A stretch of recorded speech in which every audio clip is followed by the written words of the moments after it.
Hi, this is Mariah Gullo from The Hollywood Reporter, and I'm in studio with Marianna Palka and Jamie King. Yay! Stars of the new movie Bitch. Written and directed by? Written and directed. True. Please tell me a little bit about Bitch. You debuted it in Sundance? Yeah, so Sundance this year. Almost a year later, it's about to come out. Yeah, we Can made I it say last something year. first? That Yes. it was her film was accepted into Sundance 3 weeks after we shot it. Just want to put that out there. That's Yeah. amazing. It was nice and fast, and I was also doing a TV show at the same time. Glow on Netflix. So wait, you before- shot it and edited it within 3 weeks to submit? We shot it, and then I got the job, like the last week that we were shooting, I got the job on Glow, and I had to do training for Glow to be a wrestler, which was really intensive. It wasn't like anything else I'd ever done in my entire life. And so Jamie was so supportive, Jason Ritter was so supportive, people were so supportive around me. They were really encouraging, and I felt like I could do it. Kyle, especially, your husband, was like, you can do anything. So I was just kind of like really focused and just went in and decided that I could do Glow and create this character, Reggie Walsh, at the same time as, helping to cut Bitch and applying to Sundance and all of that stuff. So it was really a feat. And when we got into Sundance, it was really the greatest thing in the world. And I was in like my Glow costume, wearing roller skates, like in this one scene when Charlie Rev called me from Sundance to tell me we were in, and I was crying and being like, oh my God, I'm at the roller skating rink right now, I'm Glow. And he was like, oh my God, you're the only person who I'm talking to today who's like wearing roller skates. You know what I mean? Like, it was such a cool combination. I remember that day. It was That such a was good the day, best and then I called you ever. and we were crying and screaming. Yeah, but the week before we had been at Knott's Berry Farm, and I looked at Jamie and I was like, we're getting into Sundance. Yep. She said to me, are we getting into Sundance? I was like, yeah. Just because we have a belief in ourselves as filmmakers and women and what we're saying and how we're helping the world. Because what we're really doing is we're trying to make men who are not good better. You know, like we want like not... That's the mission. We want men who are like technically unethical to like come onto the side of ethics and help us make the world a better place, because we know that, we need them and we want them. That's kind of what our movie's about. And by doing it in a way that's not polarizing or even in a strange way intentional as it's being done, like that's the brilliance of the way that this film was written. And when we were making it, it was supposed to be this leftist politicized type of feminist story. There were so many things in it, and it's so interesting because the idea of like this natural mission and thing that we both have, which is, when we're together, clearly it's like two batteries that are supercharged. Yeah. And it's something about recognizing the beauty in all human beings and their experiences. So when we're talking about like, a man that's unethical and bringing them over to the other side, it's doing that by the exploration of humanity and character. And when you watch someone like Jason Ritter, who's so riveting and beautiful and powerful and brilliant and funny and everything that he does, doing the most horrific things, you're putting a mirror up to people. To everybody, and it was really interesting because this morning I was doing Access Hollywood and E! And these huge outlets, and I'm thinking, oh my God, never in my life have I been this passionate about a film, and that I'm seeing it's going into every single television across America, this film that has so much to say about humanity and feminism and pro-family and being like what we talk about, like a medicine of saying, hey, what is the price of loving? What is the price of freedom? And not freedom in the sense of what we think of as the American dream, but the freedom of living according to your truth. What is your truth and how do you get there? And what does it mean to be self-sacrificing in order to have, healthy, beautiful, joyful relationships? Because when you take everything away from someone, the car, the house, the money, the this, the that, sometimes people have to go through that just to understand what it is that they truly want and recognize the beauty and the value and the simplicity of this life, and also forgiveness and the arc of understanding and the power of family and the power of, female relationships and sisterhoods, and particularly my character Beth, coming in and fighting with every inch of her life, to save her sister and this relentless need to protect, which I believe is in all females, but it's been snuffed out. It's been snuffed out because we've been taught that there's only that there's not enough room at the table for every one of us, that there's only a space for one of us. And so in a lot of ways this male culture, specifically if I'm going to say in this industry, but also I was saying this earlier, like Silicon Valley, all female CEOs, and by the way, in a housewife all over this world. It's this seed that's been placed in women that in order to love another woman and to protect and take care of them, to help to lift them up as you are rising, is something of that. If you do that, then you're going to be sacrificing your own hopes and your own dreams, because we've been taught that there's just not enough space. So it's interesting because it's not just about opening up men. It's also opening up women that believe that, when Trump is, on television, that they need to stick even more harshly to these ideals that women should be in their place and not be paid the same, and et cetera, et cetera, et cetera, that they can let go of it and we will be there. Yeah. That the idea is really that we're looking around and going, wait a minute, we're all welcome. Like, there's a huge number of tables for all of us. So therefore we get to say what we want to say. We get to say what is going to help the conversation. We get to engage in a dialogue with people who have different opinions than us.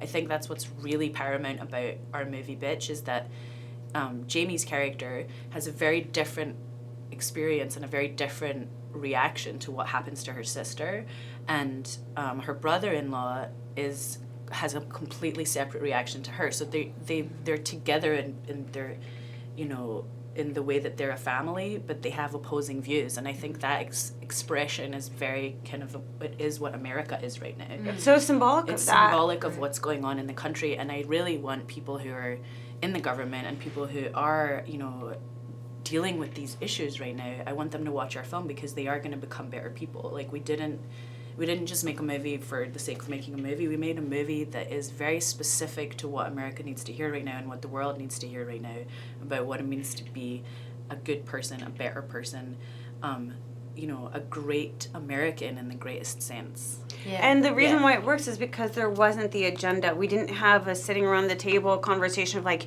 we have to send out this message. We have to make sure that people know this thing. There was never that conversation.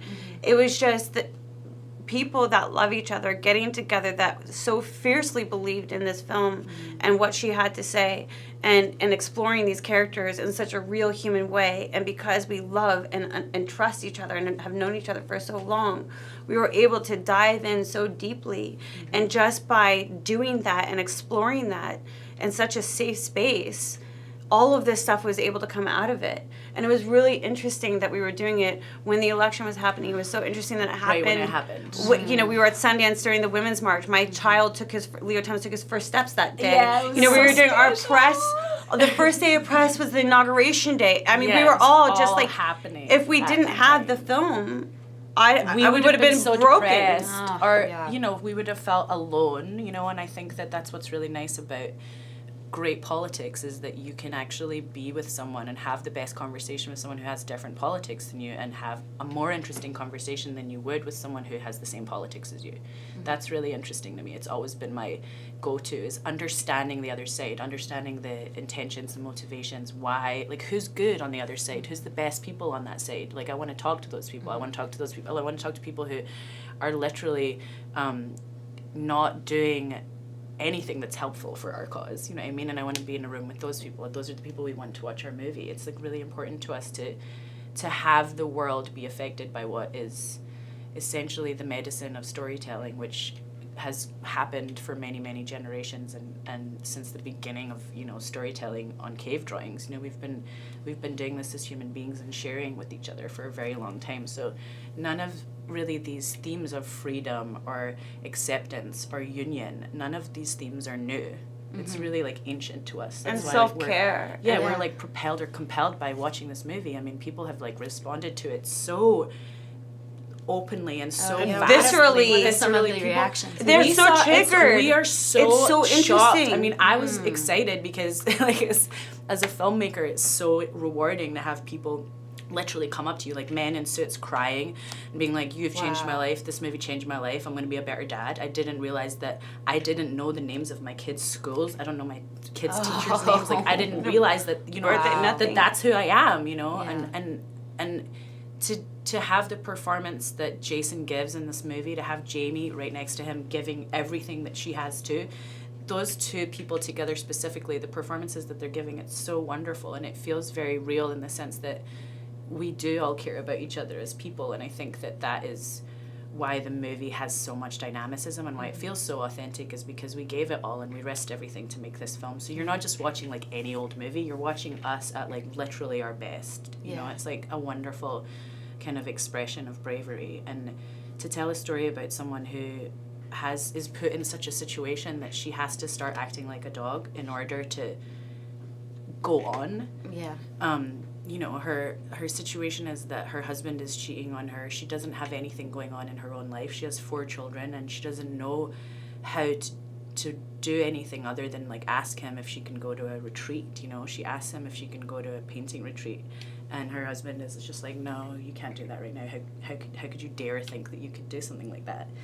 And so it's really which I think everyone can relate to. If you have a family or don't have a family, never a good time. There's never a good time to like there's do always your a big reason. dream, you know. But if you're never allowed to do it, and you've been literally kind of muzzled by a society, by a relationship, by an experience, then you're gonna react on any level. You're gonna react on, you know, she almost reacts on an incredibly human level by becoming very wild and animalistic and kind of like retreating into so primitive. her, you know, her own psyche like kind of cracks, and it is very primitive. And the concept of like looking after people in that situation and understanding that people need to like gather together and look after others when this kind of thing happens and not like isolate from each other. Which is a That's huge the thing about message mental of the health, movie, you know, It's the and message of that's the another film. situation, you know, where people shy away from or they don't want to talk about it, Yeah, and they don't.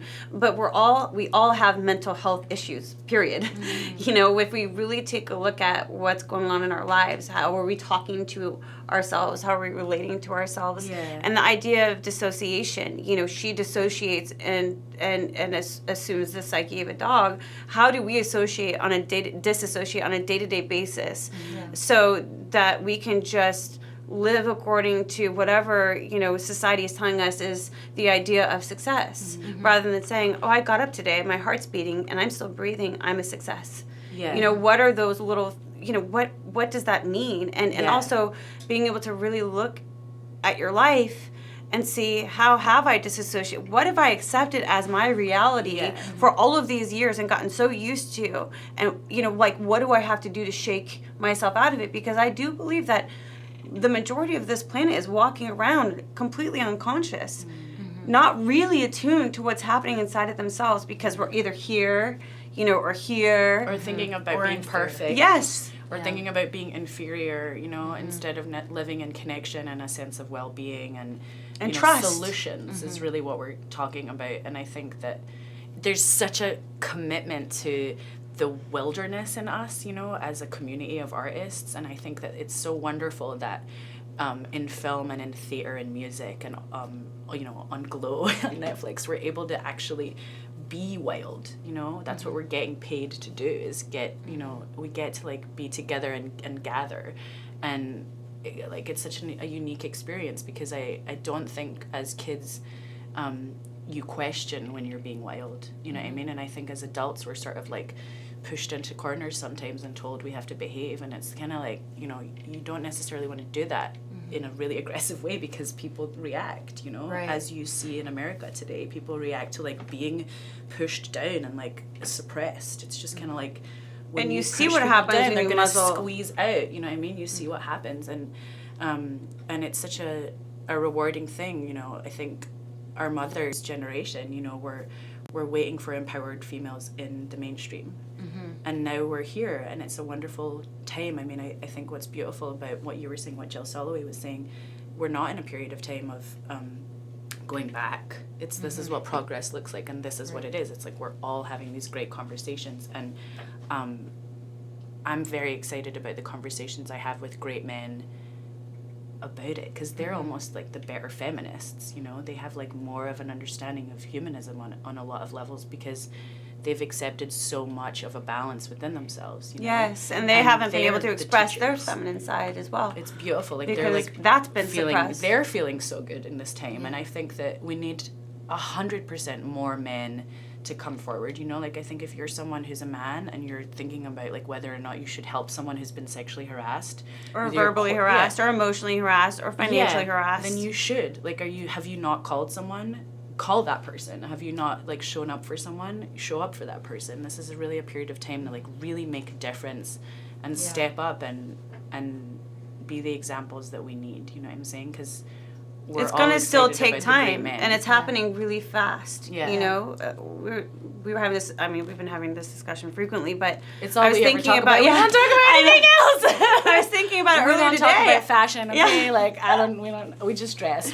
And then we talk about like how to change the planet. But I woke up this morning at 3, and I was so rattled inside of myself because all of these people are coming forward, and it's so beautiful because I've been talking about this for so many. It's like, oh, now it's it, and then all of a sudden I'm like, oh my God, now it's it. Now, what are we going to do? What are the clear, actionable steps that we are going to take? Yeah, because if Weinstein is down, if all of these people that we are looking at that are funding and distributing half of the films that we make, half of the television, if not more, right? If these big wigs are in there and they're replaced just by other executives that still come from the same behavioral level, the same consciousness, you can't heal consciousness overnight. It doesn't work like that. What are the steps that we're going to put into place with all of our guilds, with everything? So when someone says, hey, at Netflix or HBO or Warner Brothers or whatever, we really have a zero tolerance policy. Yes. That I know that zero tolerance policy does exist. And it doesn't only exist just in regards to sexual harassment. It exists when I say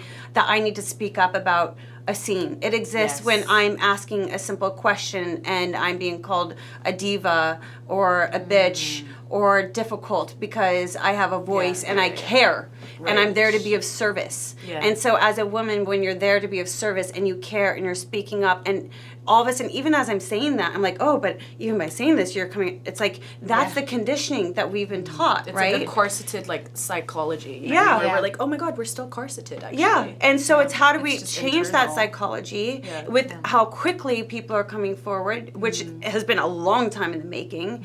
And I thank God for Kathleen Kennedy and Laura Dern and women like that are really coming up with a solution so that we can have real clear examples of steps and things that people have to follow. Yeah, that's true. But what are we also going to do health-wise on every single level to start changing this behavior so we actually feel like we can step in to those the actionable steps and say this really is the new time, and now I don't have to wonder if I'm saying this out loud if someone's going to question me. And just employ that woman. That's really what it is. It's like, who's going to replace Harvey Weinstein? Like, I am. Do you know what I'm saying? I'm just going to get hired like, exactly. a bunch of times Likewise. to do that. You know? And Jamie is too, and it's just really fun because we have lived this life of ethical behavior. You know what I mean? Like, we've literally like shown with our work that we do stuff with film to change and heal and better the society that we're living in. And speak out before many people, which is terrifying. And we're kind. Like, I'm a kind director. I've never yelled at anybody. You know what I'm saying? Like, I've never done anything other than like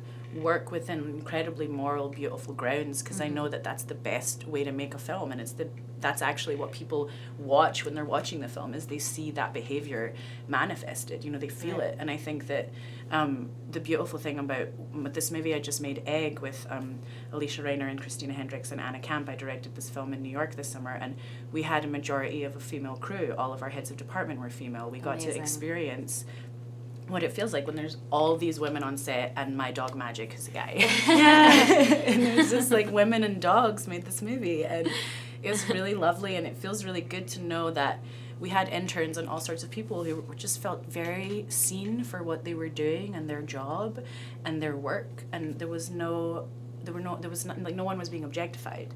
So it's that kind of level of freedom is the stuff we've been living for many, many, many years.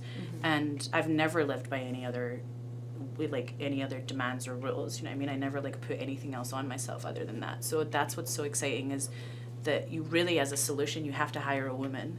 It's not about should we try and think about hiring a woman. It's like, no, just hire the woman immediately right now. Yeah. And if you're thinking about and then hire perverted guy, men. Who should replace this perverted man who's done this awful stuff? Like, who could heal that? A woman who's done it differently. A woman who's and been you know the what's opposite of interesting? that I'm for thinking about Kyle, centuries. my husband Kyle Newman, who's a great filmmaker. Yeah. And Kyle is so kind and generous and always employs mostly females and so gentle and thoughtful and sensitive. And it's so interesting how men like that live in fear because of their natural sensitivity, and they're so far ahead that it's like the really machismo directors and producers have been put into place to try and run men like my husband, who then hire female producers.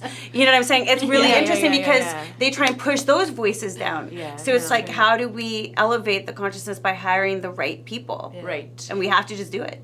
Yeah. It's interesting that you talk about being like a kind person on set. Always. When you write, you write movies about people expressing their rage. Isn't that interesting? It is interesting. Well, it's funny But because that's who Good we are. Dick We're too- multifaceted. The first film that I wrote and directed, Good Dick, went to Sundance when I was 24, and Sean Connery gave me the directing award for it, and it's a film about a woman who's been sexually abused in childhood, because I read a statistic that 1 in 3 women are sexually abused in America as children. And that rattled me so much, because I was just an actress before, and when I read that statistic, I went and wrote the script, and had a screenplay, and then decided to direct it, and just hired all my friends to be in it. And it was really wonderful when it got into Sundance, because it kind of shot us into outer space, and ever since then we've all been employed because of that film, and it's been a real gift. But Good Dick as a title is really about intimacy, you know what I mean? It's about connection in the same way as you could say all of my films are about human connection in my interpretation of what they're doing. But it's nice that there's there's definitely a rage in Bitch, for sure, that is expressed in a way that is But you to have the to. max, That's what makes it effective. Because if 'cause we're you not have to just crossing be, the aisle, if we're not screaming looking, sometimes, Peter Mullen, who's my mentor, he said, we go to the theater because we want to watch people scream, because we're not allowed to scream on the street. Yes. You're not allowed to actually just go, oh my god, life. It's so true. And as an actor, that's why I became an actress, because I wanted to cry all the time. I could cry in every scene and just use it in a very healthy way, because I was I could cry at anything. And so I think that there's something wonderful about utilizing that emotion and focusing it in young people, and the theater is really a good place for that. And film similarly, when it is passionate and filled with graceful emotion, I think it's a wonderful teaching tool for how to be a better person. And being able to really see it. Because if that wasn't really there, then the result, the solution, the third act, none of it would matter. Yeah. If you didn't have that true conflict, being willing to look at all of the dark and all of the rage and anger and disgust and put that all out there, and as the actor be willing to just give it all and say, I'm going to look at the most disgusting sides of myself and everything, I'm going to put it all out there, because I know that that's the thing that's inside of that. We all have these aspects, and I'm going to put it out so that way we can. Otherwise, it would never.